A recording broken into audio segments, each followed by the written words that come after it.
Prabhupada, but last time I spoke, maybe some of you were here, and there's just a few other things that when Srila Prabhupada came to Toronto. But prior to that, actually in Mayapur, there was another controversy that was brewing. Tamal Krishna Maharaj was in charge of the Radha Damodar party, and they were a big party, a big group. They had many Greyhound buses, quite revolutionary at the time, and they were traveling everywhere, distributing tons and tons of books. But they were also creating somewhat of a disturbance in the society, because in their preaching they would go to temples and they would encourage all the brahmacharis to leave the temple and join them, on the principle or the basis that most temple presidents are grihasta. You'll have that grihasta influence and you'll eventually become grihasta. While we're sannyasis, if you travel with us, then you'll remain strong as brahmacharis. And we're just doing book distribution, so there's no distraction. There's also no women with us. We're only men. While in the temple there's so many women, they need to get married, so you'll be the one marrying them. So like that, there was disturbances.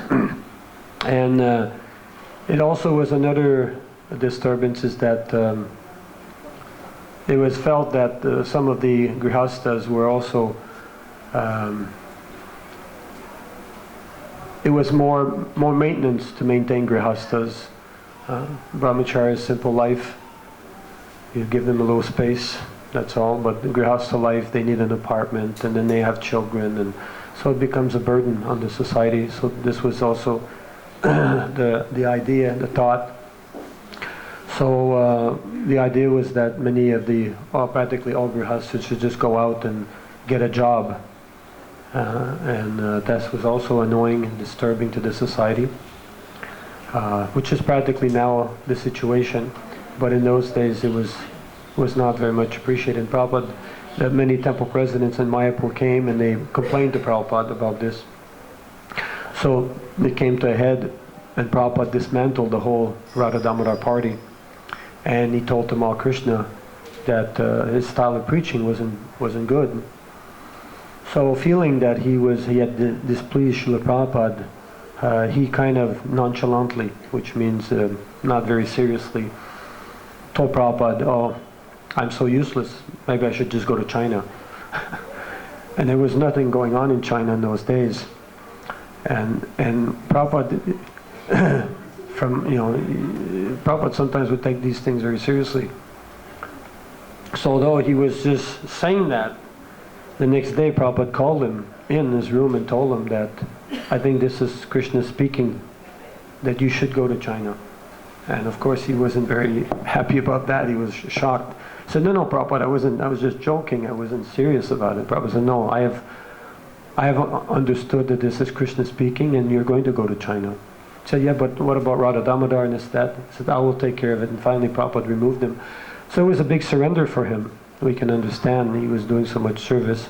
And I remember, although I wasn't directly involved in all these things, but one morning Prabhupada was giving sannyas, and he cornered Tamal, because when he gave sannyas to Satadanya, he publicly announced that Satadanya Maharaj will go with Tamal to China. So he made it a public statement that Tamal will be going to China.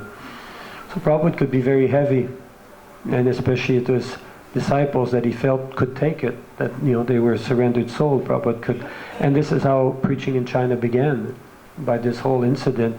And this was the beauty of Srila Prabhupada, that he could take any situation that seemed to be a very awkward, very detrimental, very whatever situation, and turn it around.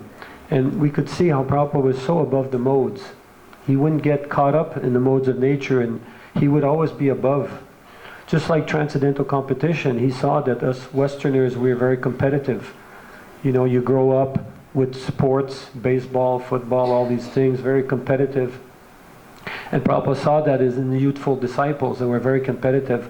So he created this transcendental competition.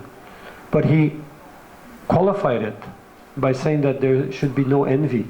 In the spiritual world there's competition. Everyone wants to please Krishna, but they're not envious. While in the material world, the competition is that I'll try to destroy you and come on top. Right? So I'll stand on your head and go on top. But in the spiritual world, it is not like that. One appreciates someone else's service, but he thinks, I will also do like that. So in this way, Prabhupada increased through that preaching, that mentality. He used it to the advantage of spreading Krishna consciousness and got us more involved in book distribution. And many temples were open because there was disputes. Like the Ottawa temple, which I joined, actually started because the devotee Dhammaraj, who was in Toronto, couldn't get along with the temple president. So then he ended up leaving and starting a temple. So this is how many temples also started, is that someone wouldn't get along, or someone, he thought, okay, I can do better than this person, this president's not so good. So then he would go on his own somewhere and start a temple. So although it was maybe some disagreement, but it turned out to be something positive, and Prabhupada would use that also. Would often tell them, then okay, then if you're not happy, then you go somewhere and you start a temple. Just like Vaisheshika was saying, sometimes Prabhupada in India would be traveling on train and they'd stop somewhere to get some dab or some food, and Prabhupada would tell the devotee, no, you get out and you go and start a temple in the middle of nowhere. And the devotees would do it. Anyway. So it was like that. The Prabhupada, he was so clever in utilizing everything in Krishna's service. And it was always for us amazing to see how Prabhupada would do these things. And he would motivate us even more to do things for Krishna, to sacrifice more for Krishna. So the incident happened there in Mayapur. And here in Vrindavan, this was during the Gaur Purnima festival in 76. So there was this one devotee, Uttama Sloka. He used to go and learn how to play mridanga. In those days, the mridanga beats and so forth were pretty simple. Now it's become very elaborate. But in those days, devotees would play very simple beats. But this devotee wanted to really learn how to. So one morning, Srila Prabhupada was chanting Jai Radha Madhava, and he started using all these beats and fancy beats and stuff. And at one point, Prabhupada was a little annoyed at his playing. It was a little too fancy, for there was no reason. And it was just disturbing Prabhupada. But he was so much into it that he didn't pay attention to the bodily symptoms or the signs that Prabhupada was showing. And he kept going, and finally Prabhupada said, okay, you give the drum to Nitai Chand. And that was it. So there was a good lesson there, that we can be very enthusiastic, but we should be aware, sensitive to things, and not be overzealous, in trying to outdo something. So obviously this devotee had maybe a good intention, but it became annoying to Srila Prabhupada. Prabhupada didn't appreciate it. Prabhupada explains that in the Bhagavatam, when Vidur approached Maitreya, although he was very qualified, Krishna used to come to his house and eat at Vidur's home. But Vidur didn't come to Maitreya, although because Maitreya was going to be the guru and he was going to inquire from him. He didn't come and start asking all these elaborate, very advanced questions. He gradually asked simple questions, and as Maitreya could see that this Vidur was very exalted, then they got into more deeper and deeper topics. So that was a good lesson that Prabhupada, by his way of doing things, we could understand, we could learn. Sometimes Prabhupada didn't have to speak, but just by how he conducted himself, we could learn many things. Just like there was this one devotee, the Danavir, now it's Danavir Maharaj. So Prabhupada was being driven from Portland to Seattle, and he was in the front, and there was Brahmananda in the back with Srila Prabhupada, and I forget who was driving the vehicle. And Prabhupada was just sitting in the back, and he was just chanting his rounds, and he was quiet. And he was thinking, here, I've got Srila Prabhupada right here, I should be getting some juice, some nectar from Prabhupada, So he thought, okay, I should ask a question, and then Prabhupada will answer and get this, kind of back and forth reciprocation going. But he didn't really know what to ask. He thought, I got to ask some question, So he does, Prabhupada, did Bhaktisiddhanta Maharaj spend a lot of time with Gorkishore Das Babaji? And like Brahmananda looked at him, and the driver looked at him, and is like, what kind of question is that? You know? And Prabhupada very gravely said, why do you ask? You know? It's all Prabhupada, it was just a foolish question. And that was it. Prabhupada didn't answer. But he realized that you don't try to get the Guru to entertain you. You know, you should try to serve the Guru, but not that you just ask any silly questions. But there's one godbrother of mine, Vishwambar, he once wrote a letter to Srila Prabhupada asking him about Hitler. Because in the beginning, from the Indian point of view, Hitler was a liberator. Because India was under British subjugation. And the Germans were attacking England. And we know that Chandra Bose, he had built a little army, so whenever the Germans would, you know, because the Indians would be forced to fight, they were, you know, under British rule, so the British were forcing them to join their army to, but whenever they'd be caught, then they'd be given to him, and he had a little army to liberate India. Anyway, history is there. So Prabhupada in the beginning would sometimes preach a little bit and talk about Hitler. So he wrote to Prabhupada about, you know, was Hitler a good man or a bad man? Was he good or bad? And Prabhupada wrote back and said, of course, this is a foolish question for a disciple to ask his guru. But because I am your guru, I'm duty bound. And he went and explained a 2-page letter philosophically explaining things, you know. So Prabhupada was also like that. He was always willing to give transcendental knowledge, and even many times we've seen videos and all that people would ask questions, newspaper reporters or whatever, and journal, you know, and Prabhupada would use the question to bring a higher principle, a higher point of Krishna consciousness. What was the other thing here in Vrindavan? I forget now. Anyway, then another time I saw Srila Prabhupada was in Toronto. Prabhupada came. He came the first time in 75, if I believe it's. And at that time we didn't have the church in Gerrard Street. Prabhupada said actually there are 2 temples that he personally prayed for. It was the Detroit Temple and the Toronto Temple, because it was a huge church. It was a big deal. And he said every other temple Krishna gave me, but these 2 temples he actually prayed. So we were looking for temples, because by then we were living in this house, and the house was just packed with devotees. There were probably 90 devotees, and it was just crazy. The only space you'd have for sleeping was just the space of your sleeping bag, and then you'd have another sleeping bag, and it was just a room full of sleeping bags, you know. And if you came late, then you'd sleep in the hallway. That was how packed it was. So Uddhama Sloka was the temple president, and he showed Prabhupada this church. And it was quite a bit. It was $400,000. It was a lot of money in those days, and the movement wasn't that rich. We were selling lollipops on the streets. So Prabhupada looked at the church, and he liked it and everything. But then when they came back to the temple, Prabhupada in his room was telling him, said, no, this is not a good idea, because the devotees will have to work so hard to raise all this money. This will create some anxiety. Anxiety in Krishna consciousness is not good. It's over-endeavor. So this will be troublesome for the mind of the devotees. So Uttama Sloka accepted that. So the next day he came back to see Srila Prabhupada, and he was saying, we're looking for other buildings. So Prabhupada said, what about the church? Well, you know, Prabhupada, you were saying yesterday. He said, no. He said, if devotees don't collect, if they don't work for Krishna, then they'll only sleep, eat and sleep. You must get this. And he banged his fist on the table. So you must get this church.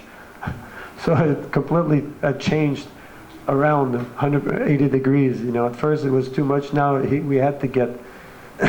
And actually, apparently, Bhaktisiddhanta used to do that. He used to get money, he'd spend it all, and sometimes he'd spend even more money, and they'd be in debt. And he would always keep the temples in debt, so devotees would endeavor more to collect.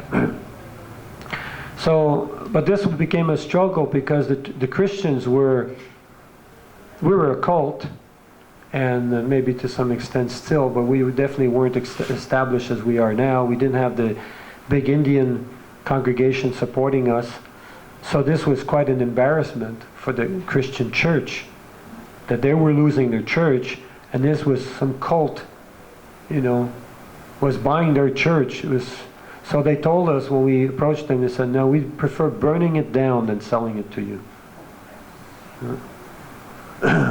So what happened is that there was one Indian fellow, Subhavilas, the Indian person who eventually took initiation from Prabhupada. So he was the one who finally approached the... and Prabhupada told him, he said, I will come back if you get this church. He told some of the Indian congregation. I don't know if Kretu was involved in that. He was also in Toronto those days, but Subhavilas was mostly the one involved. So he approached the church and told him some Indian community was going to buy the church, and some Hindu group and like that, and that pacified them. It wasn't connected with the Hare Krishnas, those who were just begging on the streets, and were an embarrassment to society. So finally we did get the church, and Prabhupada came in 76, and Prabhupada was very pleased. But he was preaching very heavily to these Indians. He told them, I remember one class one morning he was giving, and the place was packed with Indians. And a funny thing happened is that here in Vrindavan, I always wanted to fan Prabhupada in the morning, during Prabhupada was giving class, and Bhakti Dayal, he was fanning Prabhupada every day, and to the point that everyone thought he had been officially appointed to do it. So I remember one day I went to see him and I said, Prabhu, can I fan? And he looked at me and he said, no. And in those days, a no was like a shocker, Devotees would never say no. It was always yes, Prabhu. It was like no. I thought, gee, this guy's so heavy.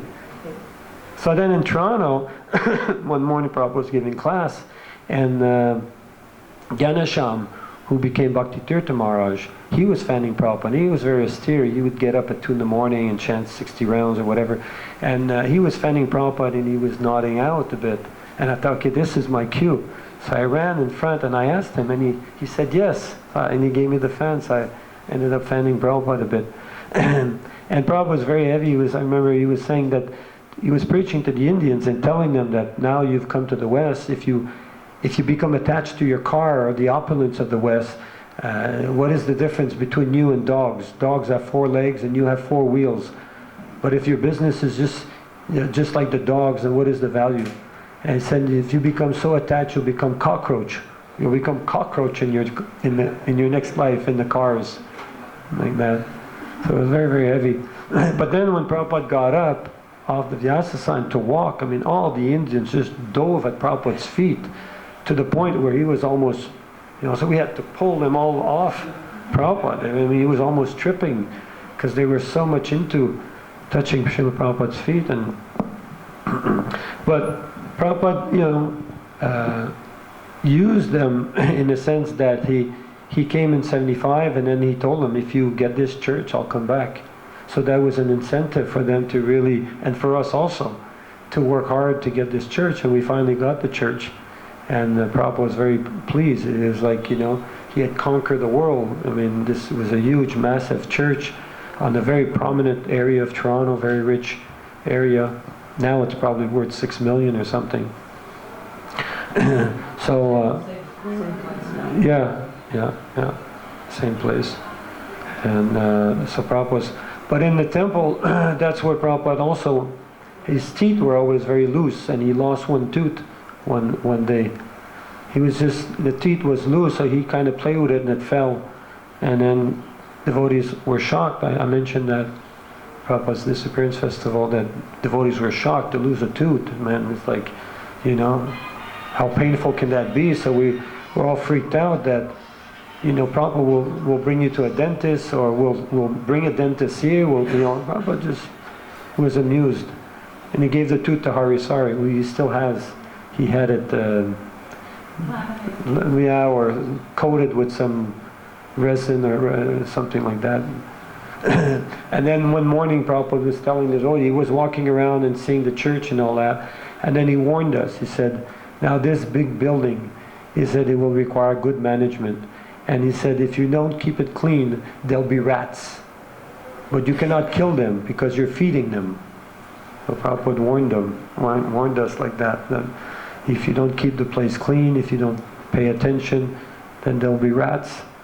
So Prabhupada was so clever in these things. He could see all these different things and warning us that, yeah, now you've got this big building, but what are you going to do with it, you know? When he came to Montreal, we'd also gotten a church, and the devotees had torn the whole altar area that the Christians had, and they had, you know, camouflaged that with curtains and stuff, and the deities were, in the beginning, like when you enter, it was right there, and then the altar was further out, and devotees were always trying to, you know, so Prabhupada wouldn't go there. There was a mess. They didn't want Prabhupada to go. That's the first place Prabhupada went. And he opened the curtain. He said, "What is this?" "Oh, Prabhupada, we're renovating." He said, "I think you're demolishing." He didn't. He said, "Why you tore everything up? You could have just put the deities there, right on their altar. It was already all fed up, you know, set up for an altar. So you just remove it and just put." So he didn't so much appreciate that we were tearing everything apart. But we were young kids. Prabhupada had a practical sense, and he, like in LA, they would change the flowers every day, and Prabhupada said there's no need to change them. When they get old, you can change, but not every single day. Don't waste Krishna's money.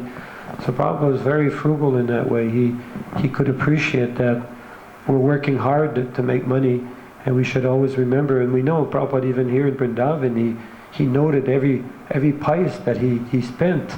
Although there was no organization, he was just by himself, but he was noting everything that it was being spent.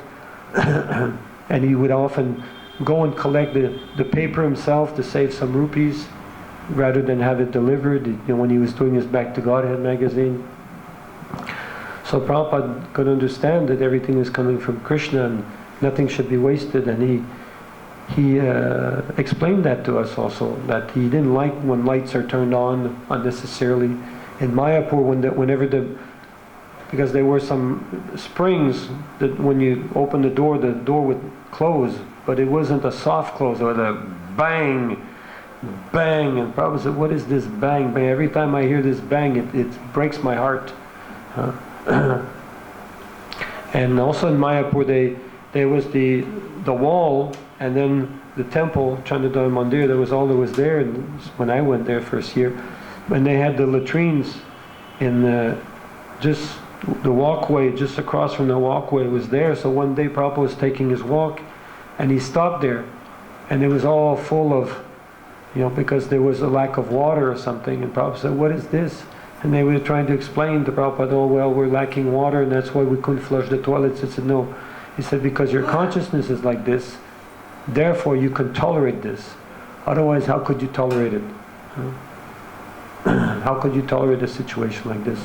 And in Mayapur also, Prabhupada, one night he was hearing dogs barking and the noise and so forth, so he went out on the veranda and he walked at the end of the building, and then they lit that area, and this is where all the devotees would throw their plates on the other side of the wall. And Prabhupada said that the dogs were there, but children were there fighting off the dogs to eat the remnants, the leftovers. They were starving, these kids, and they were fighting off the dogs to eat the leftovers. And Prabhupada had tears in his eyes. And that's when he started the Food for Life. Said no one in 50 miles radius should starve. They should come here and eat. We should feed them. And although, you know, there wasn't much money in those days, I mean, Mayapur was just starting to develop. It wasn't as luxurious as it is today. Somehow devotees organized it because Prabhupada made that statement. He wanted that done. So somehow, whenever Prabhupada wanted something done, devotees would always somehow manage and sacrifice and manage to figure out how to do it. We didn't know how we would do it, but somehow it manifested. But Prabhupada was so endearing, you know, we loved him so much that we wanted to please him in any capacity, in any way. And Prabhupada recognized that, he appreciated it. You know, he wasn't ungrateful. He was always very acknowledging the sacrifice that his devotees made for him and for the spreading of Krishna consciousness, and he never took anything for granted. And he was such a genius that even though he himself could not be everywhere, he established a GBC who would be trained by him. One GBC man would travel with Prabhupada for a month, and he would learn just by being with Prabhupada, not be told do this, do that, but just learn by observing, by seeing. And then he could go out and he could train other devotees, and then he could go to temple and inspire the presidents, and then they would inspire the rest of the devotees. So that there was some kind of a parampara system, and we understood that what the president says, it's what Prabhupada wants. And then with the GBC, and then there was some disagreement. Then Prabhupada said, then you can ask the president, and if you're not satisfied, then you can ask the GBC. And if you're not satisfied, then you can write to me. So that way, there was a system of harmony, but you knew that ultimately you could write to Prabhupada, you could inquire from Prabhupada, and he would respond. He wouldn't ignore you, he would actually respond. But at the same time, you understood that is there really a need to disturb Prabhupada, because Prabhupada was doing such important work. He was translating the Bhagavatam and so forth, and many times he had expressed that if I could just be freed of management, then I could sit down and I could really write these books. And we understood that that was his real mission, was to write the books, because this is what Bhaktisiddhanta told him when he first met, that if you ever get money, print books and preach to the English speaking people of the world. So this was the main focus of Prabhupada. He wanted so much to give this transcendental knowledge, and therefore the whole movement in those days was to go out and distribute books. That's all we had to do. We'd get up and go to Mangalarti, then chant our rounds, hear the Bhagavatam class, and then just take prasadam and go out. And we'd go out usually from around 8:30, 9 o'clock, and come back around 5:30 on time for 6 o'clock for Sundar Artik. And in those days, we'd travel in vans. We'd have vans, 10 devotees would be in the van, and you'd be dropped off at different areas. And not many times you didn't even know which city you were in. You'd have to ask people, because they'd just drop you off somewhere, and it's okay, around 5 o'clock we'll come and pick you up, right? So you didn't, because many of these vans didn't have windows. They didn't have any seats. You just sit on the metal floor of the van, and with your book bag, and you just get out. Okay, get out, and that was it. And then if you get kicked out from one mall or one place, then it's okay. You can go here, and then this will be the meeting place. And in Canada, the winter was so cold. It goes to -30. So. So you'd freeze, like for 15 minutes you try to hit people up, and then you go back inside and warm up, and then go back out, and all day you'd be doing this austerity to go in and out and try to distribute some books to people who... I remember the first traveling party that I was part of was with Gokulananda and Girijadava and Gokulananda, myself, Krishnadas, and who was the third person? Oh, Bhakti Raghava. Who was Raghava Pandit, but now he's Bhakti Raghava Maharaj. So he joined in Ottawa, but he was from Timmins, north of Ontario, and so we ended up going up there, 4 of us, and we traveled for 2 weeks, and we maybe collected $250, sold some books and stuff, and that first experience I almost blooped. It was to me it was so austere, because what happened is that the only thing we had to eat was this big bag of granola that the devotee had burnt. By making it, he had burnt the oats, and we were, Bhakti Raghava, he knew this friend of his who had a yoga place, or maybe, I think it was karate dojo, some kind of place that we were staying there. But it was so cold at night, because he would give his course and then I guess lowered the temperature, and it was pretty cold there. And in the morning we'd do our program, and then we'd eat this granola. It was like terrible with milk powder, and then we'd go out and do Harinam. And then I guess from around 9 to about 3 we'd do Harinam, then we'd take a little lunch in the van, then we'd change our dhoti and stuff, put on karmi clothes, and do door to door in Timmins. And we had this Shiv Upanishad with Mahavishnu in the hoods, do door to door, and people would look at us like, what is this, So we try to sell these books, and then do a few schools and high schools and stuff, But it was so very austere. I thought, man, what is this? It was a little too austere for me. So after 2 weeks, I came back, but somehow I managed to stick with it. But it was austere in doing the Sankirtan and stuff. And then gradually we would go and chant on the street, and we'd make this bread called bhakta bread, and we'd distribute that to the people and preach to them. And I remember this one time I was really fired up, so I started preaching to this guy. And I was preaching and preaching, and I was giving him the whole Bhagavatam, in one session here, And I don't know how long it lasted. And at one point it dawned on me that, I've been talking to this guy, I don't know, for maybe 40 minutes or so, and he hasn't said anything. So then I asked him, so, what do you think? He said, well, I think you got a big mouth and small ears. And he just walked away, And I thought, this guy, he's obviously not serious, I mean, here you are presenting Krishna consciousness, that's all he's got to say. So sometimes you meet some really nasty people, and I'm sure some of you are doing Sankirtan, you probably meet different kinds. Sometimes we meet very sweet people and stuff, but sometimes you meet. And I thought because I kind of finished my meeting of Prabhupada in different places, I thought maybe I talked a little bit about some Sankirtan experience in those days, which ties in with Srila Prabhupada, because this is what Prabhupada wanted us to do. He wanted us to spread Krishna consciousness everywhere, and he still wants us to do that. So I remember one time we were at this place in Ottawa, it's called Spark Street. It's right close to the Parliament and United States Embassy and so forth. It's a big popular place, and it's a closed-off street where there's fountains and stuff, and people go there and they sit and they eat. And so we used to do Sankirtan there, and so we're doing our Harinam, our thing, and then this police officer comes and stops us and starts asking our name, and he writes all in our names and stuff, And okay, and then we keep going, we're chanting for another hour or so, and then another police officer comes, again stops us, asks the names, And I was kind of the Sankirtan leader, so I was getting a little irritated. So third time later, another police officer comes, and as I told him, listen, go talk to the other guys. You've already asked their names twice now. Go get the information from them. So I said, okay, you're under arrest.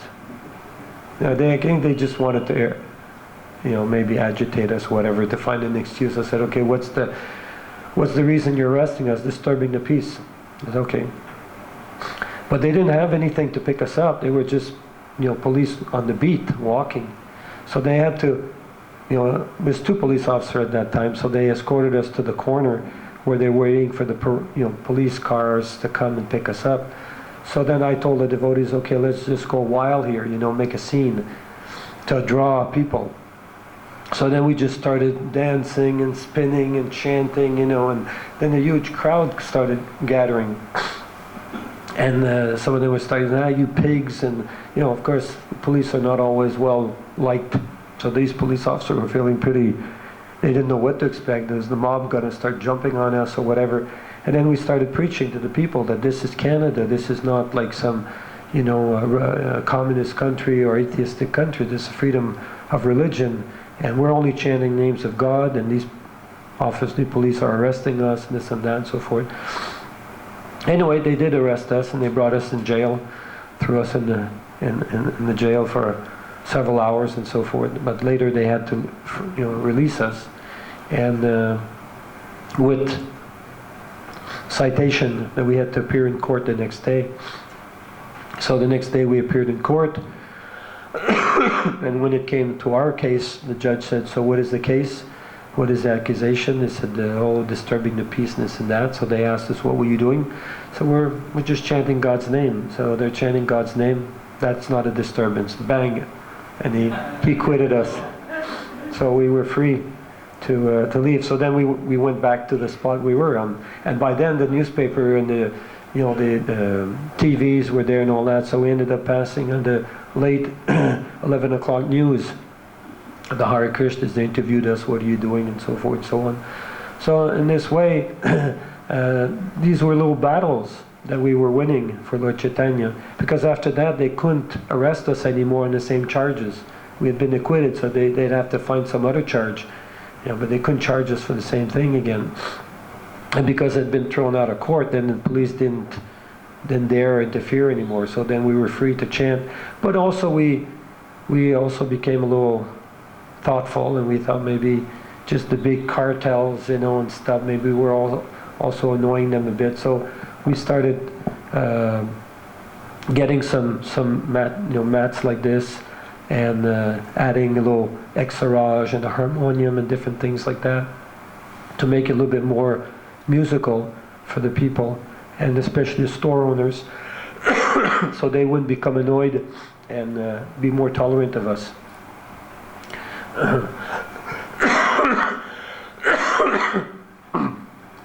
So these were the different things that we had to endure. In Montreal, they would always throw us either in jail, or they would give us a citation for disturbing the peace. It took years before they finally decided to finally tolerate us and not hassle us anymore, But because they realized that we were very determined, that we weren't, even if they threw us in jail or gave us citations and so forth, we weren't going to just stop, that there were some higher principles that we were following. So they gradually started appreciating, and every time they would arrest us, then we'd get a chance to talk to the police and preach to them a bit and stuff, and explain some of the principles that we were following and so forth. And as Prabhupada said, if you follow these principles, people will respect you. If you no intoxication, no gambling, no illicit sex, no meat eating, they may not be ready to follow that, but they'll admire that. They'll admire that here's some people with conviction, because everything is so hazy, so no one has any commitment to anything. But when people are committed to something, people admire that. People respect that. So through that commitment, Prabhupada said we would get respected by everybody. And that was the case. Now we can go anywhere in Canada and chant and so forth, and no one disturbs us, because we've gained some ground, we've gained some recognition, and they know, okay, they may not join us, but they won't interfere. And now even in Montreal, there's the metro system, and we can go anywhere in there and chant. And in the winter, it's very much appreciated because it's a heated area. So you can go anywhere in the city. It's all underground. There's stores and all sorts of things there. And there's universities. You can enter the McGill campus or the University in Montreal through the metro system. So you can stay there, and all the students, so many come in and out, and you can preach to them. And no one disturbs you. No one tells you to leave. But in the old days, they would do that. And then gradually, as the Sankirtan, I don't know if we can say it progressed, but it evolved or whatever, but it somewhat changed to paraphernalia, where we started selling incense to go along. Of course, we had Spiritual Sky, which was run by devotees, so it was a good way of stopping people, not just the books, but with incense sticks, gradually selling a little bit of incense package, and then with a book. And from that, it eventually evolved into lollipops.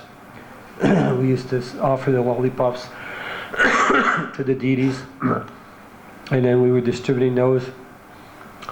And then it became etchings, which were little, I don't know if you know etchings, but they're little, almost like aluminum paper with a drawing on it, anything. So we started selling those things along with doing books. And sometimes there was no books. And then we did all the records, Mogalananda's records, Change of Heart, and all these different things. But then we'd run out. So then we started doing deleted records. You ever did those? Deleted records that never sold. So they would, you'd get them for 10 cents. No, so many people don't know what a record is. Yeah, well, you know what record? Yeah. So we'd used to sell those, anything to generate some income, to be able to sell, to sell books and so forth. Because in those days the temples weren't paid, so we had to pay the mortgages and so forth. So we had quotas, and we had to get so much above the buck. So if, let's say, the book cost $5, we had to get $10 or $12 to cover the other expenses of the temple, the mortgage and so forth. Now, most temples, at least in America, we have a lot of Indians who support the temples, and most temples are paid for. So there's just some maintenance, but not a huge mortgage. But in those days, there was no, most places were rented, and then later on they were purchased, and we had to pay the mortgages on those properties and so forth. And I remember when we bought the Ottawa temple, it was kind of a really, ridiculous kind of arrangement, but we were renting this place, but the guy, he wanted to tear the house down because he wanted to build some apartment building or so forth. So we had little Gornitai deities, and we ended up bringing those to Montreal, so they were on the altar for a while. And we were staying in a little apartment above this Chinese restaurant, and going out and distributing books still and trying to raise some income. So finally we ended up buying a property that was very close to the Ottawa University, but this place was really a dump. It was owned by a vice president of a dairy company who was so busy he didn't hardly know this thing, that he even owned the place practically. The superintendent, which is the person taking care of the place, he would gamble. He would play cards with the tenants, and if he would lose, okay, you've got the month for free. So that's how the people would stay. And because it was being rented by the day or the week, then there was no lease or nothing, so you could say, well, this was empty, this was rented, this was empty. So the owner didn't know what was going on, and they were always fighting. The cops were going there. So anyway, it ended up being for sale, and we didn't really have the money. But what happened is we put an offer to buy it, and we gave them checks, and they cashed the check. So because they had cashed the check, not the owner, but probably the superintendent cashed the check, it meant that he had accepted our offer, and we didn't have to put much money. We only gave that one check, which was like a monthly, the first payment like $1,200, I forget. So finally, this is how we ended up getting the building, because we didn't have the money to put like $50,000 or $100,000 deposit to buy the place. But it was so run down to the point where this is one of the reasons the temple president left. And I also left. Everyone actually left. Everyone was it was kind of a crazy thing. We all left. I ended up in Vrindavan for a while. Our deities were in Montreal. It was kind of chaotic, but I was in Vrindavan thinking, this is ridiculous, we've had a temple in Ottawa, now the thing is closed and this and that. So I ended up going back there and dealing with all the tenants and trying to get them out one by one and trying to get the devotees back to come. And but we weren't even zoned for a church, for a temple or anything there. It was a residential property. And I had to go to City Hall and start dealing with them to try to change the zoning. And also, it was an apartment building with a storefront, but we wanted to do it into a temple, but we didn't have any money. So there was a clause in the city that if your building was so dilapidated, the city would lend you money to fix it, so it wouldn't become a hazard and burn down or something.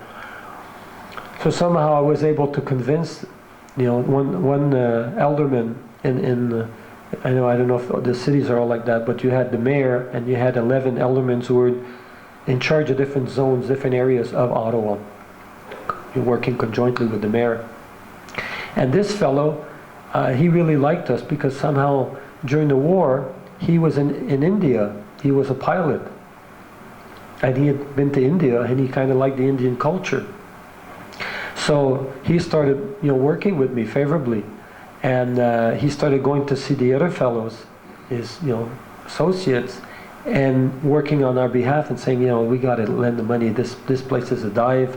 It may burn down. The city has to lend these people the money. They don't have the money and this and that. And I remember him coming to me one day and he said, listen, I've got problems, They're saying that you need money, but you've got this huge palace of gold in Vrindavan, West Virginia. How do I answer this, So I had to explain certain things, that we're all independent, that's in the States, everyone works independently and all that. Anyway, somehow this fellow was able to lend us, get us a loan. Of course we had to pay it back, but it was interest-free loan of $30,000, which was quite a bit amount money in those days. And I remember there was this radio program, Lorne Green. He was a nasty fellow. He would always find issues and agitate people with topics and so forth. So he somehow heard that the Hare Krishnas, Lorne Green. No, I know that was his name. And it was it was a pretty popular talk show. So he would bring up these topics and then get people to call in and so forth. So he got a win that we'd gotten. So what do you think of the Hare Krishnas getting $30,000 from the city of Ottawa? Give me a call, And people would call, and some were very unfavorable, disturbed that how is this? How is our taxpayer? We're taxpayers. How is our money going to finance a cult and all these different things? But somehow we ended up with the money. But then the other problem is that we weren't zoned for a church there, so that became another problem. But somehow by Krishna's arrangement, the corner we were in, there was we were on the corner. The other three corners, they were zoned just for domestic. But on our corner, there was some code, but there was one letter at the end, which meant that it could also be a community center or a church or something. So somehow it ended up being approved, but they said, but you have no parking. And for them, parking meant you can drive forward and leave forward, not that you just park and back up. We didn't have anything. So we had to get some kind of, deregulation, that they had to approve it despite the fact we didn't have any parking. But what happened by then is that all the neighbors loved us. Even though we were the Hare Krishnas, normally people didn't like us, because when devotees would move in the neighborhood, their real estate property value would go down. But before we were there, the value was going up because the police weren't coming anymore. There wasn't drunks and all these fightings and people coming in and out all the time. So they gave a favorable word to the city that no, we like these Hare Krishnas. We appreciated that, and we were fixing the place and doing things. So because of them, then finally we were able to. The city approved us being there. If they would have confronted it or signed a petition against us, then we would have been out. But somehow Krishna made these arrangements for us. But in those days we didn't take any of these things into consideration, zoning or this or that. We just move in some area and do our thing, And but sometimes it would work. And it seemed a lot of these things would work. We'd win so many battles, like the airport battles that we had to go through. So many battles like that, the deprogramming with Ted Patrick, so many battles that devotees were going through. You got the camera? Huh? You mean like the camera? No, but we were, there was some. Rudrani got deprogrammed, she got, and I figured there was another devotee also who got, so maybe not as much as the States, but it was there also. But we won all these different battles for Lord Chaitanya. So anyway, somehow we ended up, and that temple in Ottawa is still there, still the same place. Where Lord deities of Gaurnitai. This is where Niranjana Maharaj is the GBC there, and he was doing a nice program recently in Ottawa, and we was able to attend. And then the Sankirtan, we started doing traveling and so forth. As the movement expanded, it became the thing to do traveling Sankirtan, and we used to rent these hotels, and that was also a trip because devotees, we didn't like the carpet, so we'd all take all the the bed sheets and spread them all over, and we'd cover the mirrors because mirrors were Maya. And I remember we'd cook, and the sheets would always be tinted with, turmeric, yellow turmeric and so forth. And I remember this one place we went, and we would only show the driver. Everyone else would hide in the van because you'd have to pay more if there was more people. So he'd only say, on one person, I'm just going to rent a room for the night. And often we'd lift the beds also, because we didn't want the beds in the way. So I remember this one fellow, we were doing a little samsara in the morning, around 4 o'clock, I guess, in the motel. And the phone rang, and this is the owner. He's on the phone. What the hell's going on there? People are calling me. They're saying they're hearing bells, and people are chanting. And this, and what's going on? I'm coming down there right now. And we'd have incense burning, and the whole 9 yards. It's like crazy. And I remember this one situation where we're in. I was with the one devotee, Gora. So we would come in dressed normally, but in the morning we'd put on our dhoti and our tilak and everything, and we were cooking, and I don't know exactly what we were missing. I don't know if it was salt or what, some small item. So devotee Gora says, well, I'll just go and ask, the fellow at the reception, So he gets out of the room and he starts walking, and the guy's like, it's 6 in the morning, right? And there's this devotee, shaved head, tilak, dhoti, saffron dhoti, and the guy's like he's like hallucinating or something, seeing a vision or something. But there's a funnier story. my wife told me, because sometimes to save money, we'd also go to churches, and they had all their dormitories and stuff, and sometimes they would let us sleep there.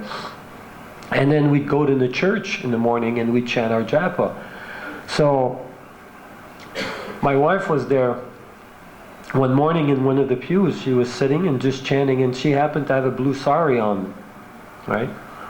And this lady comes in the church, and she sees my wife. She's like, like that, And my wife, she's thinking, okay, she must be having a heart attack, this old lady. So she gets up and starts to put, and as my wife was approaching, the lady was freaking out even more. She thought she was seeing Mary, in the blue with this thing, and she was having a vision of Mary,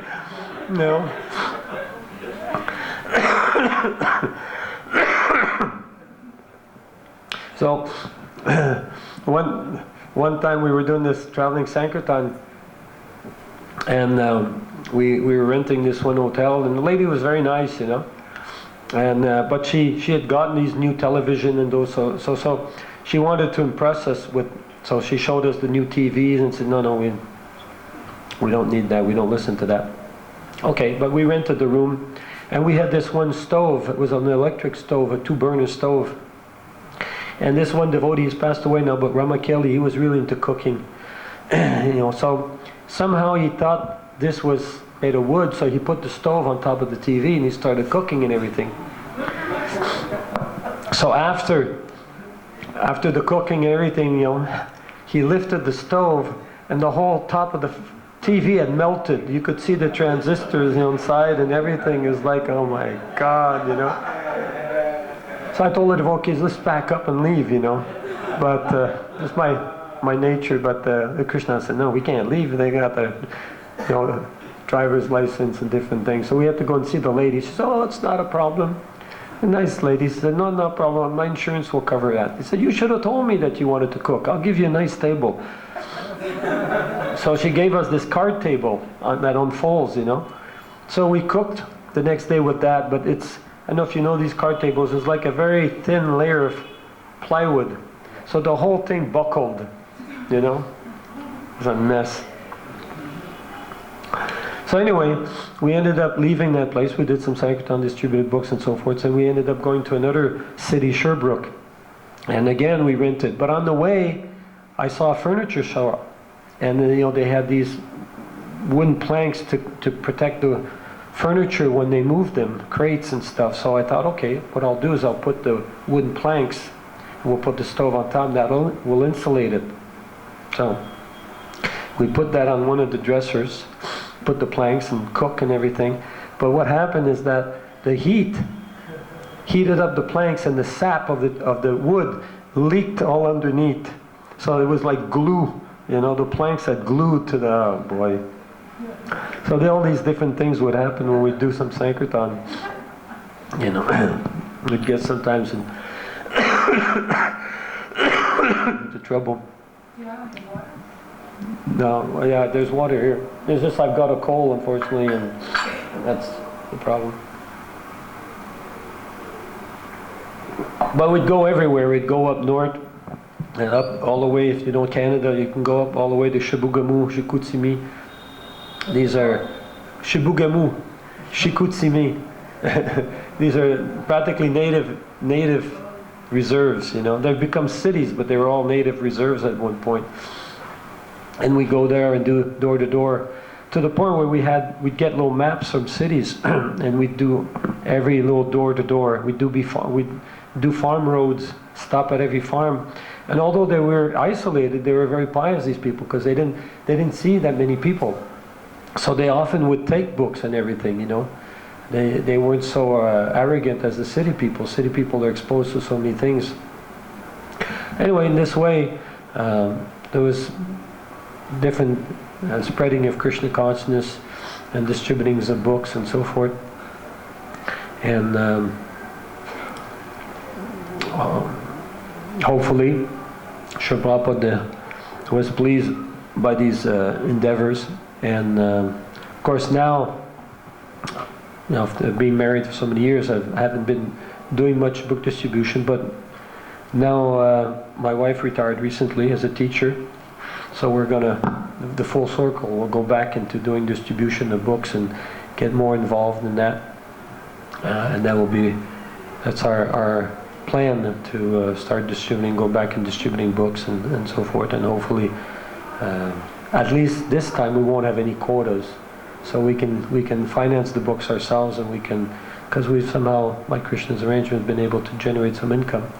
So we have some capital of our own, so we can buy books and distribute books, and I think that will be very, very satisfying. There's definitely nothing more satisfying than preaching Krishna consciousness.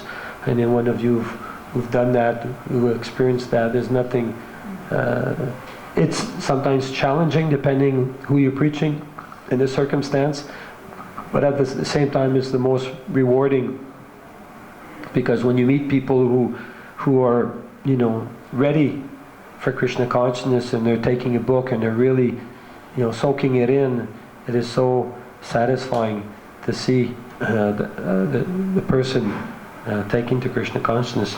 So hopefully, if we're here in Vrindavan, or trying to get the blessings of Radha Shyamsundar and Krishna Balaram Gaurnitai, that somehow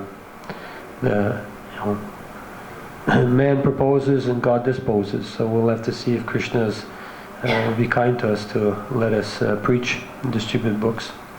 So I thank you very much. I don't know if there's some questions or comments.